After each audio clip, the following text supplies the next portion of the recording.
Hi everyone, welcome back. In this video, we're going to learn how to calculate the partial pressures of gases in a mixture.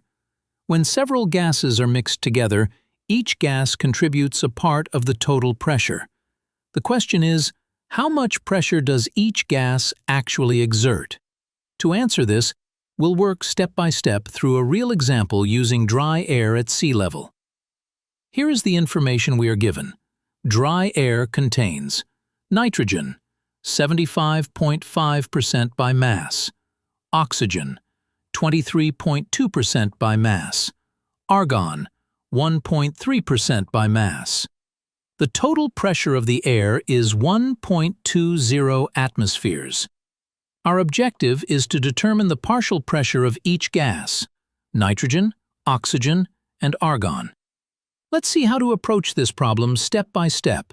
Okay, so where do we even start? Well, the first thing we've got to know is how our air sample is described. The information we usually get is about the composition of air by mass, not by the number of particles. And trust me, that little distinction is absolutely key. Alright, so here's what we've got to work with. If you take a chunk of dry air, by mass, it's about 75.5% nitrogen, 23.2% oxygen, and a tiny 1.3% argon. And we know the total pressure of this air is 1.20 atmospheres. This is our starting line.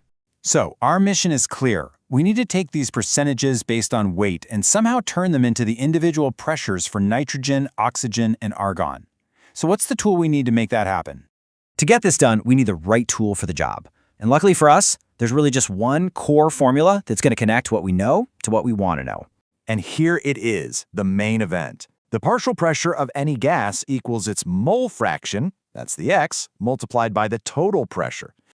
Now, we've got the total pressure, that's 1.20 atm, but what on earth is this mole fraction? Okay, this is the most important part. Mole fraction is all about the number of molecules, not how heavy they are. Think of it like a head count. We can't just use our mass percentages, because a big, heavy nitrogen molecule and a smaller argon atom both count as just one particle when we're talking about pressure. So we've got to convert from mass to moles.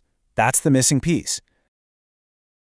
Now, before we start crunching numbers, let me show you a really cool little trick that makes this whole process way easier. Here's the pro tip. We're just going to pretend our sample is exactly 100 grams. Why can we do that? Because the mole fraction is a ratio. It's like a recipe. The proportions stay the same whether you're making a giant cake or a tiny cupcake. Assuming 100 grams just lets us switch our percentages straight into grams, which makes the math a breeze. And boom, just like that, our percentages become real, tangible numbers we can work with. In our imaginary 100-gram sample, we've got 75.5 grams of nitrogen, 23.2 grams of oxygen, and 1.3 grams of argon. See? Super simple. Okay, we're all set up. We've got our masses in grams. Now it's time to roll up our sleeves and actually do the math. Let's walk through it together, step by step. First things first, we have to make that all-important jump from mass to moles. And to do that, we use this simple formula. The number of moles equals the mass of the gas divided by its molar mass, which, you can just look up on a periodic table. So let's run the numbers for each gas. For nitrogen, we take our 75.5 grams, divide by its molar mass, and we get 2.69 moles. For oxygen, 23.2 grams becomes 0.725 moles. And for our tiny bit of argon, 1.3 grams is just 0.033 moles. Awesome! We now know the relative number of molecules for each gas. So what's the total number of moles in our whole sample? Easy, we just add them all up. So 2.69 plus 0.725 plus 0.033 gives us a grand total of 3.45 moles. This number right here is the key that unlocks the next step. And now we can finally calculate those mole fractions we've been talking about. For nitrogen, we divide its moles, 2.69, by the total, 3.45, to get a mole fraction of 0.781. We do the exact same thing for oxygen and argon. And just notice, see how these fractions are different from the mass percentages we started with? This is why that conversion was so important. We've done it! We did the hard part. We have our mole fractions and we already know our total pressure.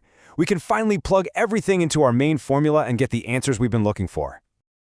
And here they are, our final results. For nitrogen, we multiply its mole fraction of 0.781 by the total pressure of 1.20 atm, and we get a partial pressure of 0.936 atmospheres.